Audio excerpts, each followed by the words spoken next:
N'izu a Mọnde gara aga, akụziri m isiokwu nke mkpọrọ mkpụrụ edemede na mkpụrụ ụda asụsụ Igbo. Mkpụrụ edemede na mkpụrụ ụda asụsụ Igbo.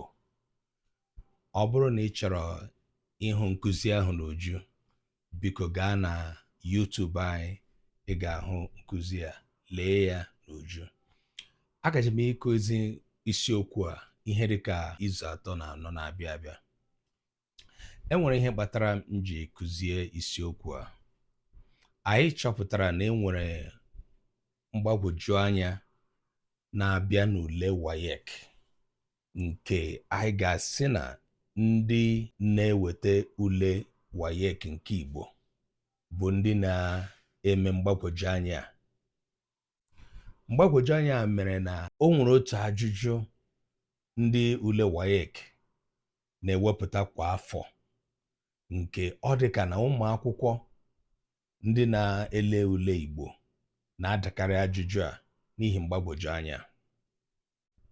Mgbagwoju anya eruola na nke na ndị nkụzi na-akụzi Igbo na-enwe nrụrịta ụka, na-enwe nghọtahie n'ihe gbasara ihe bụ ezigbote azịza ajụjụ ahụ. Nke a bụ ajụjụ nke a kpọrọ ụdange na ụdamkpị. Ya kpatara m ji bido isiokwu a mkpọrọ mkpụrụ edemede na mkpụrụ ụda asụsụ Igbo. Mgbe m ga-akụzicha isiokwu a, onye ọbụla ga-abịa klaasị a ga-aghọta ndịiche dị na mkpụrụ edemede na mkpụrụ ụda asụsụ, ghọtakwa ndịiche dị na ụdamkpị na ụdange. Onye bịara klaasị a n'uju n'ozuzu oke ga-aghọta ihe dị iche. Mana ihe m ji na-eme onyonyo a bụ iji rịọ ụmụafọ Igbo ndị okwu ha na-ada ọnụ ka ha nyere anyị aka, lebara anyị anya na ihe gbasara ndị na-enye ndị WAEC ule Igbo. Nke a rụtụkwara aka na ihe gbasara ndị na-ebi akwụkwọ Igbo taa. Anyị ahụla na ọtụtụ ndị mmadụ jizi Igbo akpa ego karịchasị ya na soshal midia. Onye bịa ohiwe nkụzi Igbo, o dee otu ihe n'Igbo, otu mkpụrụ okwu ahụ naanị o dere, a ga-achọpụta ntụpọ n'ime ya. O dee otu ahịrịokwu otu aka ahụ. Ọ dịla mkpa ka ụmụafọ Igbo na otu niile na-anọchite anya ndị Igbo n'ogo dị iche iche ileba anya n'ihe gbasara ka ụmụafọ Igbo si emebi Igbo, si eme ka Igbo n'onwe ya na-anwụ anwụ.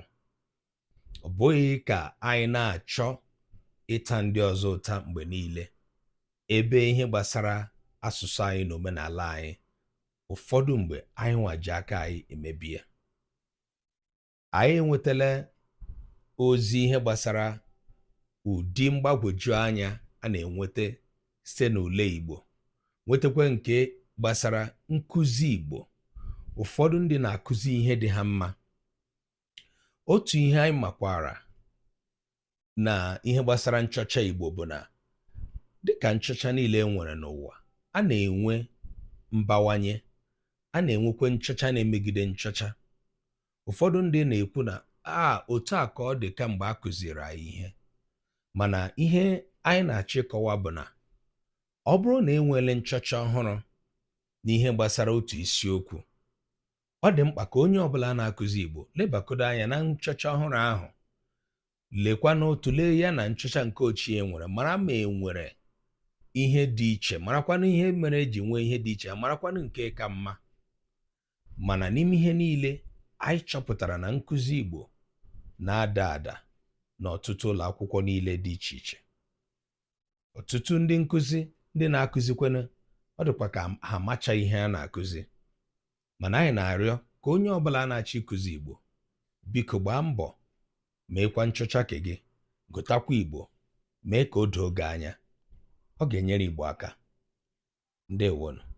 Aga m achọ ka ị nwee mmasị na nkụzi a, ka m hụ gị na klaasị nke Mọnde na-abịa abịa, n'ihi na klaasị akpọ ọkụ n'ọnụ. Ya dịrị ụmụ Igbo na mma.